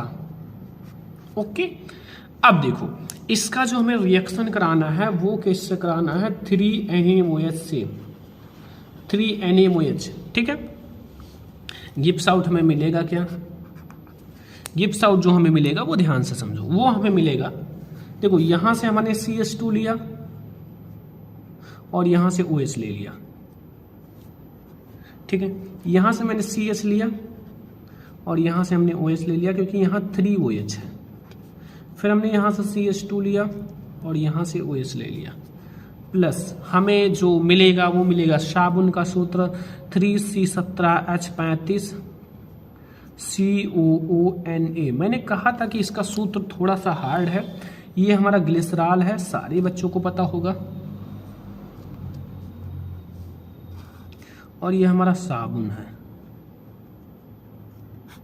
ठीक है। बस यही हमें रिएक्शन याद रखनी है। यहां आप लोग 3NaOH लेना, ये ध्यान रखना थोड़ा सा पॉइंट, ठीक है। तो ये हमारा है बहुत ही ज्यादा इंपॉर्टेंट क्वेश्चन, ठीक है। तो ये हमारा हो गया साबुनीकरण। अब हम लोग देखते हैं नेक्स्ट क्वेश्चन। नेक्स्ट क्वेश्चन ध्यान से समझो। देखो यहां आपसे क्या पूछ रहा है कि जो हमारा रुधिर होता है और लसिका में क्या अंतर है। जो रुधिर और लसिका के बीच में क्या डिफरेंस है, रुधिर और लसिका में क्या अंतर है, ये आपको बताना है। तो सबसे पहले हमने एक तरफ हेडिंग डाला है रुधिर और एक ही तरफ मैंने डाला है लसिका। मतलब रुधिर और लसिका के बीच में डिफरेंस बताना है। तो हम लोग 4 से 5 डिफरेंस तो देखेंगे ही। पहला, रुधिर या गहरे लाल रंग का तरल संयोजी ऊतक है। अगर आपने रुधिर को देखा होगा, ब्लड, खून, तो किस रंग का होता है, ये गहरे लाल रंग का तरल संयोजी ऊतक होता है। और यह जो होता है यह रंगहीन तरल संयोजी ऊतक है। जो हमारा लसिका है वो रंगहीन होता है, उसका कोई कलर नहीं होता, तो ये रंगहीन तरल संयोजी ऊतक है। दूसरा, रुधिर में लाल रुधिर कणिकाएं पाई जाती हैं जिसमें हीमोग्लोबिन होता है। तो रुधिर में लाल रुधिर कणिकाएं पाई जाती हैं, क्या पाई जाती हैं? रुधिर में जो है वो लाल रुधिर कणिकाएं पाई जाती हैं जिसमें हीमोग्लोबिन होता है। और लसिका जो होता है, लसिका में लाल रुधिर कणिकाएं नहीं पाई जाती हैं। लसिका में क्या होता है कि लाल रुधिर कणिकाएं नहीं पाई जाती हैं। ठीक है। तीसरा पॉइंट है कि रुधिर में प्रोटीन्स अधिक मात्रा में पाया जाता है। जो हमारा रुधिर होता है उसमें जो प्रोटीन्स होते हैं, प्रोटीन्स वो अधिक मात्रा में पाया जाता है, लेकिन लसिका में प्रोटीन्स अपेक्षाकृत कम मात्रा में पाया जाता है। लेकिन जो हमारा लसिका होता है, लसिका में जो प्रोटीन्स होते हैं वो कम मात्रा में पाए जाते हैं कंपेयर अगर हम करें रुधिर से। ठीक है। 4 है, इसमें ऑक्सीजन अधिक मात्रा में पाया जाता है। जो हमारा ऑक्सीजन होता है माय डियर स्टूडेंट, जो रुधिर में हमारा ऑक्सीजन होता है वो अधिक मात्रा में पाया जाता है, तथा लसिका में इसमें ऑक्सीजन कम मात्रा में पाया जाता है। क्या होता है? जो लसिका होता है, लसिका में जो ऑक्सीजन होता है वो कम मात्रा में पाया जाता है, ये ध्यान रखना। ठीक है। 5वां पॉइंट, यह रुधिर वाहिनियों में प्रसंचरित होती हैं। जो हमारा रुधिर होता है यह रुधिर वाहिनियों में प्रसंचरित होती हैं, और लसिका जो होता है यह लसिका वाहिनियों में प्रसंचरित होते हैं। ठीक है। तो रुधिर वाहिनियों में रुधिर प्रसंचरित होता है, लसिका वाहिनियों में लसिका। देखो अंतर बहुत आसान होता है। अगर इसमें प्रोटीन्स पाया जाता है तो इसमें कम मात्रा में, इसमें लाल रुधिर कणिकाएं पाई जाती हैं तो इसमें नहीं पाई जाती हैं। मतलब एक दूसरे से अपोजिट है, उल्टा है, बस केवल उल्टा है, ये ध्यान रखना। ठीक है। अगर ये देखो उल्टा है तो इसलिए आपका एक से दूसरा बन जाता है। ठीक है। तो ये हमारा हो गया रुधिर और लसिका में अंतर। एक छोटा सा क्वेश्चन है, क्वेश्चन नंबर 6, बट ये बहुत ही ज्यादा इंपॉर्टेंट है, मतलब छोटा है बट बहुत ही ज्यादा इंपॉर्टेंट क्वेश्चन है, ध्यान रखना। इसमें आपसे पूछ रहा है कि परिवार नियोजन से आप क्या समझते हो। जो परिवार नियोजन होता है उससे आप क्या समझते हो, और छोटे परिवार के महत्व को समझाइए। जो छोटा परिवार होता है उसके महत्व को समझाना है। ठीक है। देखो, जो परिवार कल्याण हेतु, परिवार के कल्याण अगर आपको चाहिए तो परिवार कल्याण हेतु बच्चों की संख्या सीमित कर परिवार को नियोजित करने की प्रक्रिया परिवार नियोजन कहलाता है। मतलब परिवार कल्याण हेतु बच्चों की संख्या सीमित कर परिवार को नियोजित करने की प्रक्रिया को परिवार नियोजन कहते हैं। और यदि परिवार में बच्चों की संख्या सीमित होगी तो वह परिवार अधिक सुखी जीवन, अच्छा रहन सहन होगा। मतलब अगर परिवार छोटा होगा, बच्चों की संख्या सीमित होगी, तो उसका रहन सहन भी अच्छा होगा, उसका परिवार भी खुश होगा, अधिक सुखी होगा और काफी अच्छा होगा। ठीक है। तो ये हमारा हो गया माय डियर स्टूडेंट परिवार नियोजन का टॉपिक, बहुत ही ज्यादा इंपॉर्टेंट है। नेक्स्ट क्वेश्चन हमारा है 7 नंबर क्वेश्चन है, लक्षण प्रारूप तथा जीन प्रारूप के बीच डिफरेंस। मतलब जो हमारे लक्षण प्रारूप होते हैं और जीन प्रारूप, इन दोनों के बीच में क्या ही डिफरेंस होता है ये आपको बताना है। तो बहुत ज्यादा इंपॉर्टेंट क्वेश्चन है। देखो, लक्षण प्रारूप तथा जीन प्रारूप में अंतर। जो हमारे लक्षण प्रारूप होते हैं और जीन प्रारूप होते हैं, उन दोनों के बीच क्या डिफरेंस है। देखो, हम लोग लक्षण प्रारूप को फिनोटाइप कहते हैं और जीन प्रारूप को जीनोटाइप कहते हैं। ठीक है। नाम तो सेम ही लग रहा है, जीन, जीनोटाइप, फिनोटाइप। ठीक है। देखो, तो लक्षण और जीन, देखो सबसे पहले हम लोग समझेंगे जीनोटाइप या जीन प्रारूप। तो आकारिक लक्षण में जीव चाहे जैसा हो, दिखने में वो चाहे लंबा हो, बौना हो, कैसा भी हो, मतलब आकारिक, दिखने में, आकार में वो चाहे जैसा हो, जीव चाहे जैसा हो, लेकिन उसमें पाई जाने वाली जो जीनी संरचना को जीन प्रारूप या जीनोटाइप कहते हैं।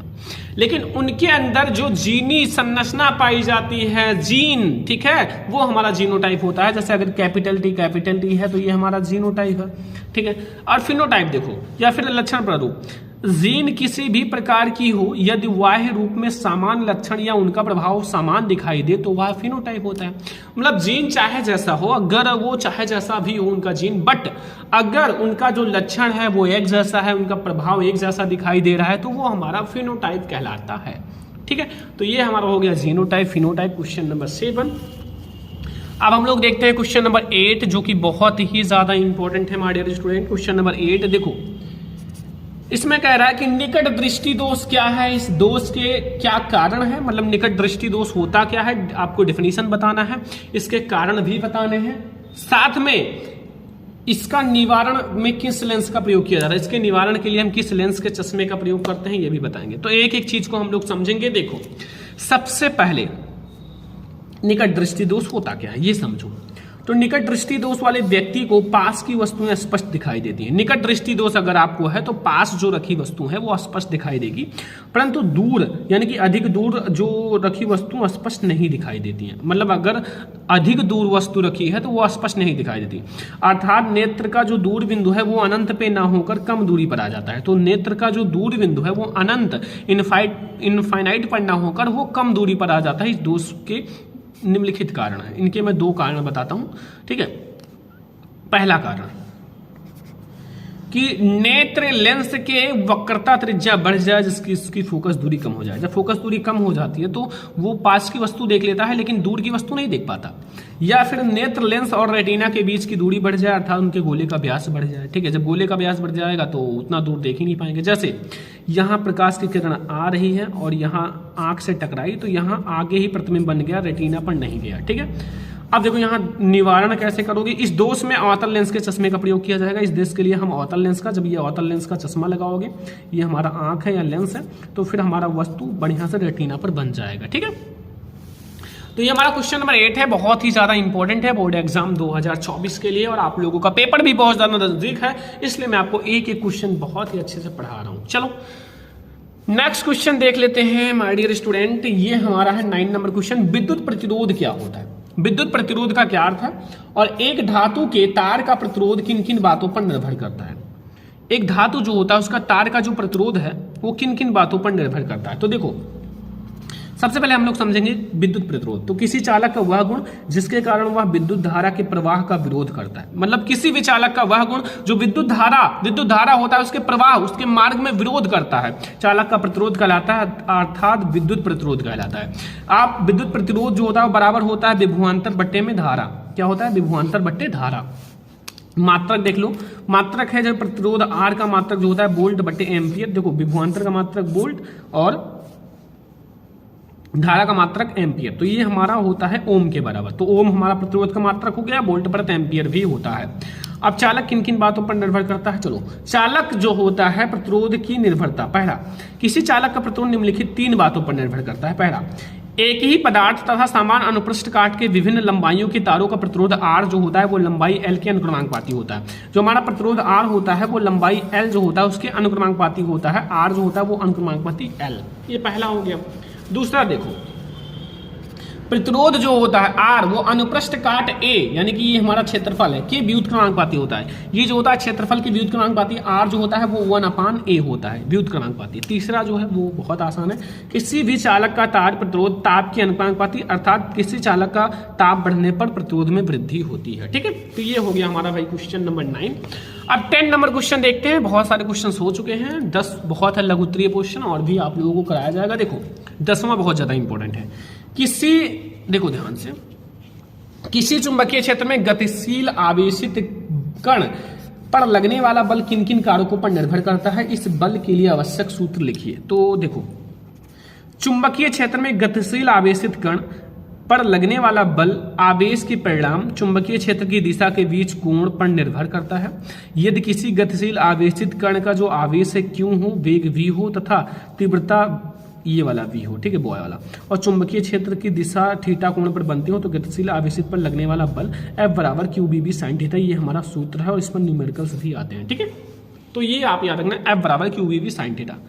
तो ये हमारा साइंस का बहुत ज्यादा इंपॉर्टेंट क्वेश्चन है। इसमें मैंने आपको लघु उत्तरीय क्वेश्चन समझाए हैं जो बोर्ड एग्जाम के लिए वेरी इंपॉर्टेंट है, ठीक है, चैप्टर के इंपॉर्टेंट लॉन्ग क्वेश्चन है, ठीक है। तो आज के इस वीडियो को लाइक जरूर करना, शेयर जरूर करना, चैनल पे नया तो सब्सक्राइब भी कर लेना। पहले नंबर क्वेश्चन से हम लोग शुरुआत करते हैं। देखो पहला नंबर क्वेश्चन आप लोग ध्यान से समझना। देखो फर्स्ट नंबर क्वेश्चन में आपसे क्या पूछ रहा है, ध्यान से समझो। पहला नंबर क्वेश्चन इसमें पूछ रहा है कि जो व्यंजक चूर्ण होता है, व्यंजक चूर्ण, ठीक है, व्यंजक चूर्ण बनाने की विधि, भौतिक गुण, रासायनिक गुण तथा उपयोग लिखिए। ये क्वेश्चन आपके बोर्ड एग्जाम में बहुत बार आ चुका है, ठीक है, और वेरी इंपॉर्टेंट क्वेश्चन भी है। ध्यान से समझो कि जो हमारा व्यंजक चूर्ण होता है उसको बनाने की विधि भी बताना है, भौतिक गुण भी बताना है, रासायनिक गुण भी बताना है और साथ में आपको उसका उपयोग भी बताना है। तो सबसे पहले हम लोग क्या समझेंगे? सबसे पहले हम लोग ये समझते हैं कि जो हमारा ब्लीचिंग पाउडर है या फिर व्यंजक चूर्ण, दोनों सेम ही है, चाहे उसे ब्लीचिंग पाउडर कहो या फिर व्यंजक चूर्ण कहो, दोनों एक ही है, ठीक है। तो जो हमारा ब्लीचिंग पाउडर होता है या फिर व्यंजक चूर्ण का जो रासायनिक नाम होता है वो क्या होता है? रासायनिक नाम इसका होता है कैल्शियम ऑक्सीक्लोराइड। क्या होता है? Calcium oxychloride. तथा जो इसका अणुसूत्र होता है ये CaOCl2 होता है। ठीक है, सबसे पहले आपको ये समझ में आ गया कि भैया इसका जो रासायनिक नाम होता है वो कैल्शियम ऑक्सीक्लोराइड होता है और इसका जो अणुसूत्र होता है ये CaOCl2 होता है। अब हम लोग समझेंगे बनाने की विधि कि इसको कैसे बनाया जाता है। ठीक है, यह सूखे बुझे हुए चूने पर क्लोरीन की क्रिया से प्राप्त होता है। जब हमारा जो सूखा बुझा हुआ चूना होता है ना, उस पर जब हम लोग क्लोरीन की अभिक्रिया करते हैं, क्लोरीन प्रवाहित करते हैं, तो हमें मिलता है CaOCl2 यानी कि कैल्शियम ऑक्सीक्लोराइड।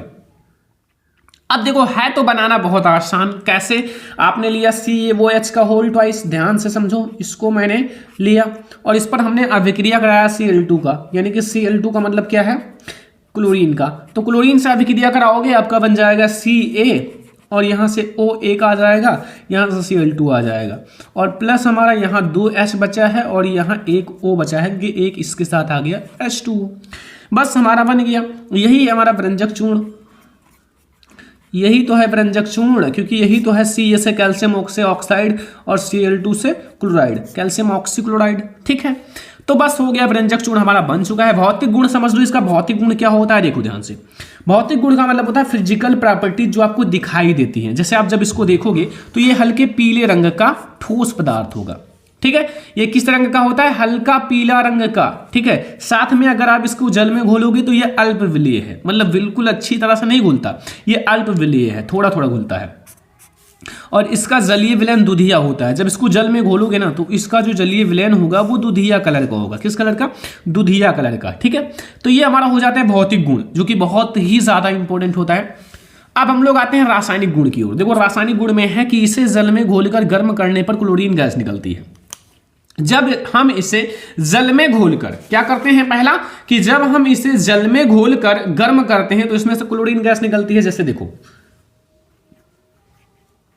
CaOCl2 और इसमें हमने मिलाया H2O यानी कि जल से अभिक्रिया कराया, तो फिर हमारा क्या हुआ? यहां से बन गया Ca, ठीक है, OH, CaOH का होल ट्वाइस एंड प्लस इसमें से क्लोरीन गैस बाहर निकल गई। बस यही हो गया हमारा पहला रिएक्शन। देखो, ये मैं आपको रिएक्शन थोड़ा सा ट्रिक बताता हूँ। ये जो रिएक्शन है ये इसका उल्टा है। देखो, इस चीज को इधर कर दिया गया, इस चीज को इधर, CaOCl2 plus H2O, CaOCl2 plus H2O और यहां से इधर कर दिया गया। बस ठीक है, तो ये पहला रिएक्शन हमारा हो गया जब हम इसे जल में घोलते हैं। सेकंड नंबर रिएक्शन समझो माय डियर स्टूडेंट, बहुत ही ज्यादा इंपॉर्टेंट है। सेकंड नंबर रिएक्शन में कह रहा है कि तनु अम्ल के साथ क्रिया, जब हम इसका तनु अम्ल के साथ अभिक्रिया कराते हैं तो क्या होता है?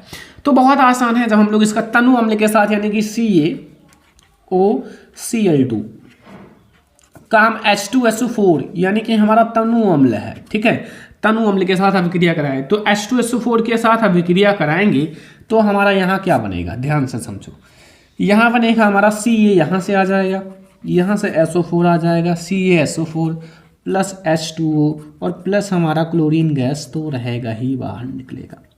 ये हमारा हो जाता है तनु अम्ल के साथ क्रिया। नेक्स्ट हमारा है उपयोग। उपयोग में क्या है कि यह ऑक्सीकारक के रूप में, मतलब इसका हम लोग ऑक्सीकारक के रूप में प्रयोग करते हैं। क्लोरोफॉर्म बनाने में भी इसका प्रयोग किया जाता है और ऊन सिकुड़ने से बचाने में भी इसका प्रयोग किया जाता है। मतलब पहला हम ऑक्सीकारक के रूप में करते हैं क्लोरोफॉर्म बनाने में, एंड ऊन सिकुड़ने से बचाने के लिए हम इसका उपयोग करते हैं। तो ये 3 टाइप से हम इसका उपयोग कर सकते हैं, ठीक है। और भी बहुत सारे उपयोग हैं, ठीक है, लेकिन जैसे पेयजल को जीवाणु रहित बनाने में भी इसका प्रयोग किया जाता है। वैसे बहुत सारे उपयोग है। अब हम लोग आते हैं नेक्स्ट क्वेश्चन, सारे लॉन्ग क्वेश्चन है। नेक्स्ट क्वेश्चन हमारा है my dear student baking powder. Baking powder बनाने की विधि लिखिए।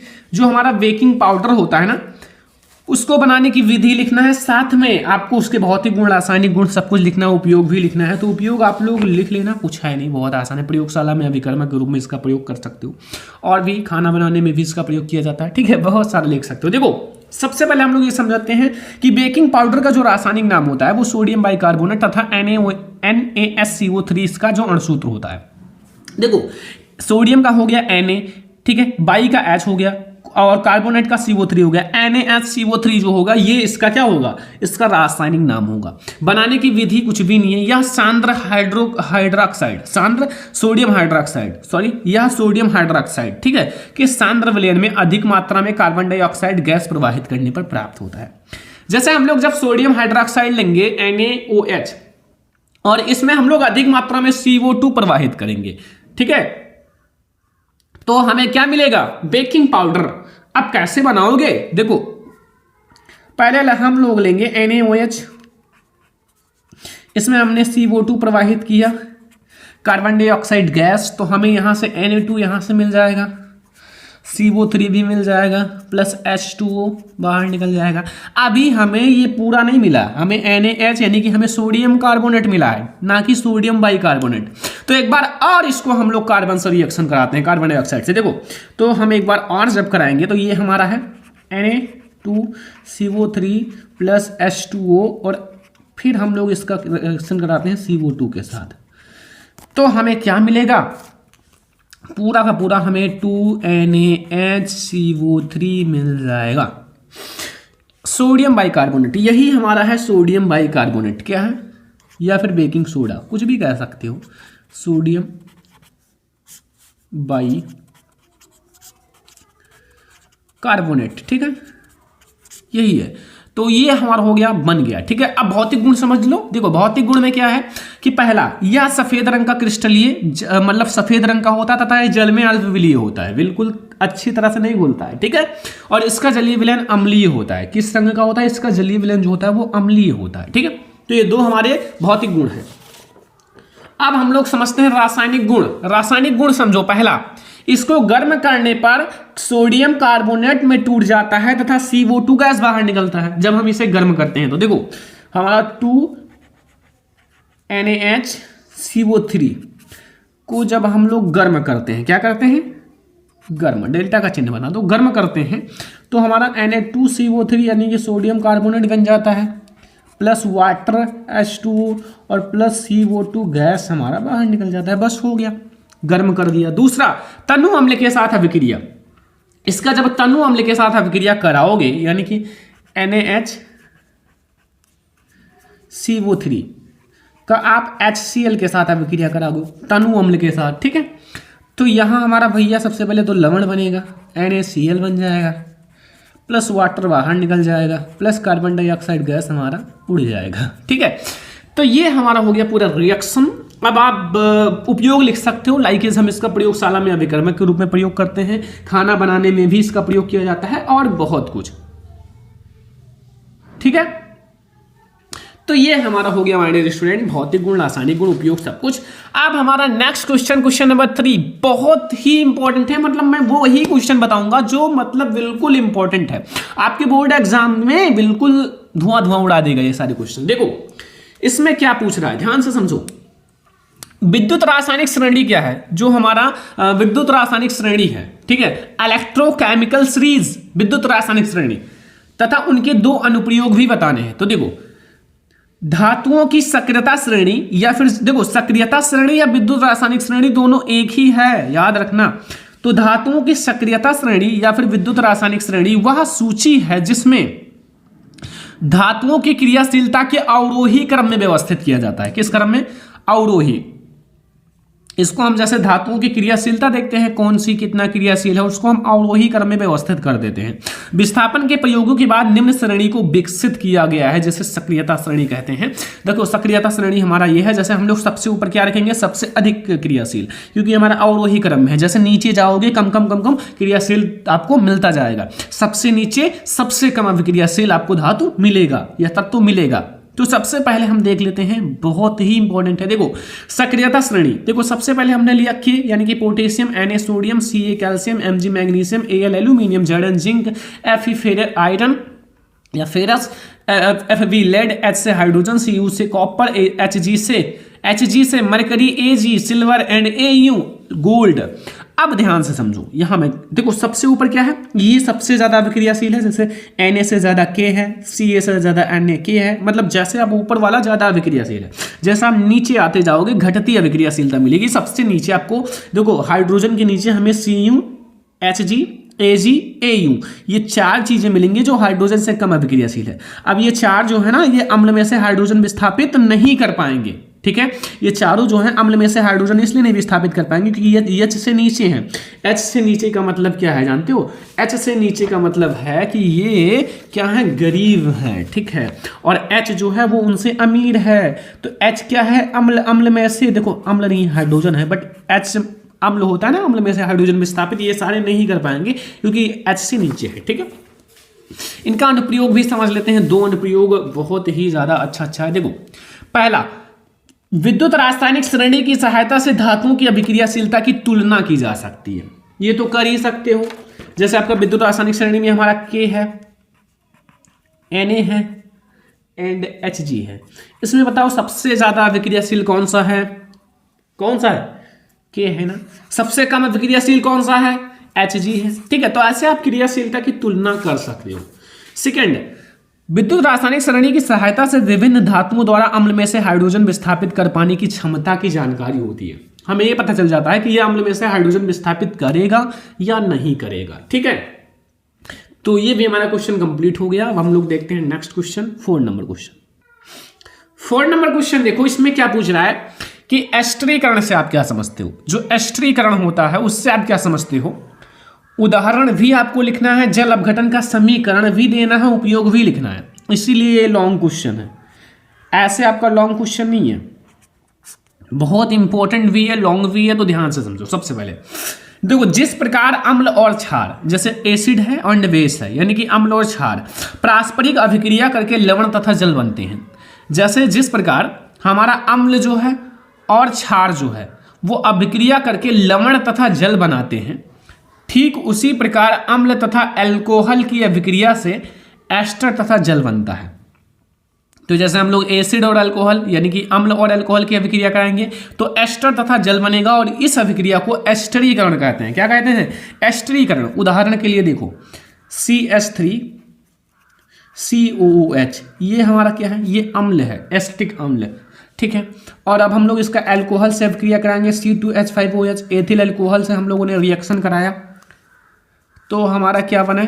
CH3COO C2H5 और प्लस हमारा H2O, ठीक है। अब देखो ध्यान से, ये हमारा क्या है? यही है एथिल एसीटेट या फिर एस्टर। क्या है? एस्टर, ठीक है। और तो आपको पता ही है, ठीक है। ये हमारा क्या है? एसिटिक अम्ल है, ये एथिल अल्कोहल है, या फिर हमारा अम्ल है, ये अम्ल और अल्कोहल अभिक्रिया कर रहा है। अम्ल और अल्कोहल क्रिया करा है, हमें मिला है एस्टर तथा जल। अब एथिल एसीटेट का जल अपघटन, एथिल एसीटेट का जल अपघटन कैसे कराओगे? समीकरण देना है, कुछ भी नहीं है। इस समीकरण को उल्टा लिख दो मेरे दोस्त। ये तो एथिल एसीटेट है CH3COO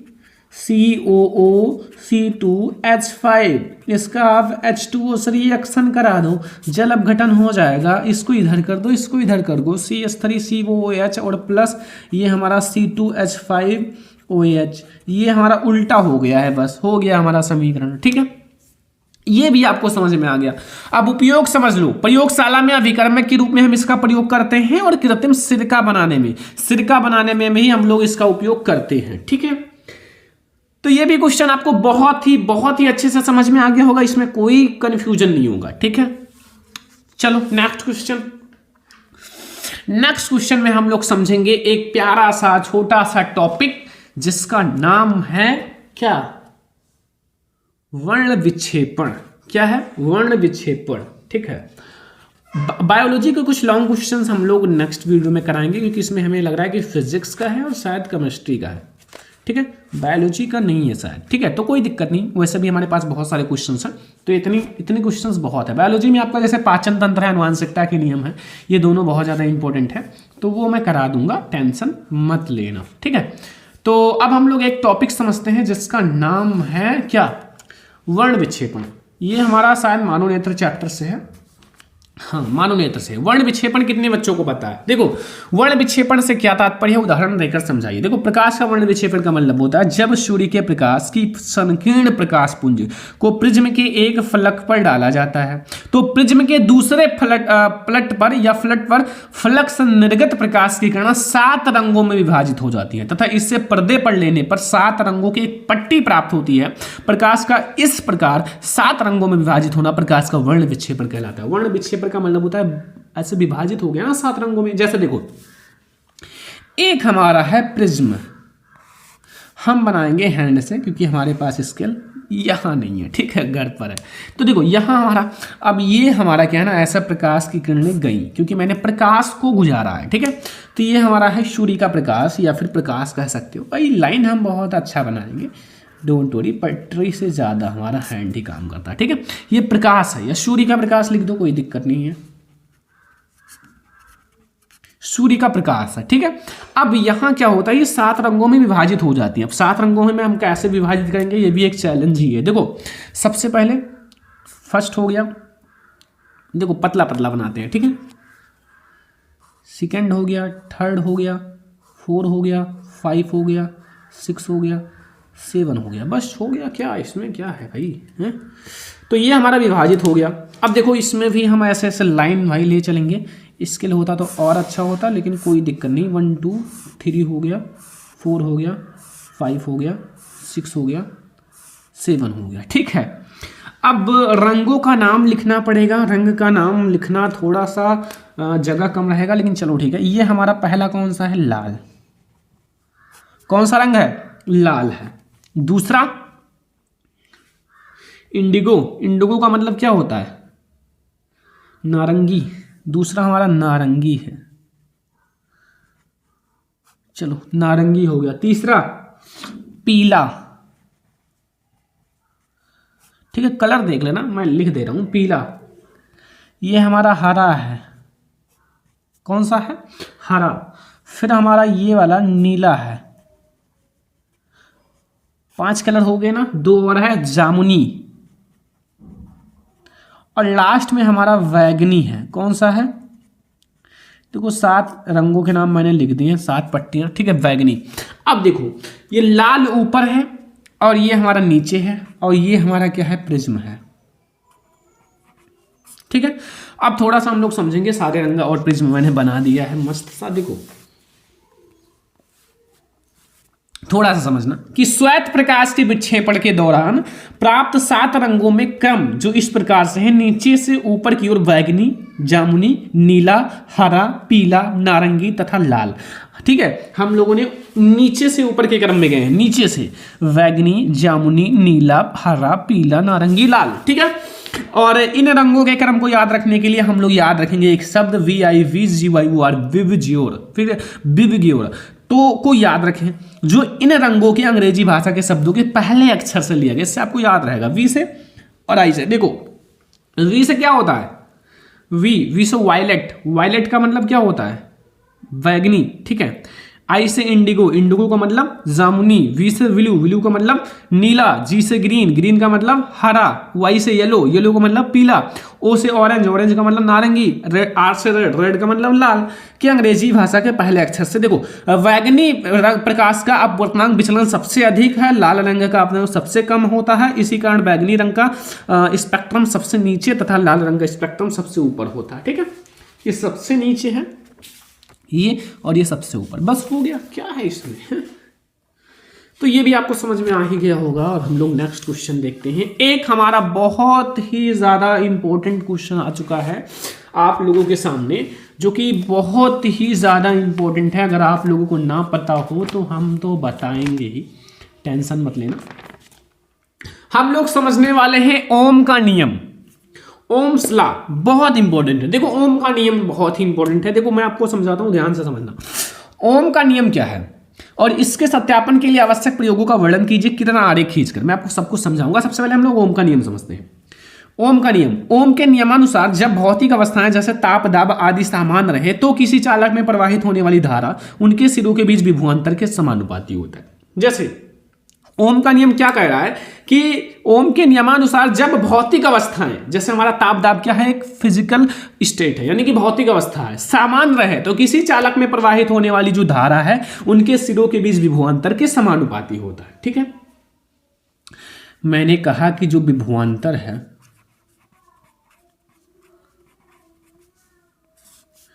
वो धारा के समानुपाती है। क्या है? धारा के समानुपाती है, यानी कि V जो है वो समानुपाती है धारा I के। बस यही तो हम कह रहे हैं। अब आप जब समानुपाती चिन्ह को हटाओगे तो यहां R एक नियतांक जुड़ जाएगा। ठीक है, अब आपके माइंड में आ रहा होगा R है क्या, तो ये एक स्थिरांक है या फिर एक स्थिर, देखो R जो है एक स्थिरांक है, यहां जो है R हमारा एक क्या है, R जो है वो क्या है, R जो है वो हमारा स्थिरांक है जिसे हम लोग क्या कहते हैं, प्रतिरोध। ठीक है, चालक का प्रतिरोध R जो है वो स्थिरांक है और चालक का प्रतिरोध है।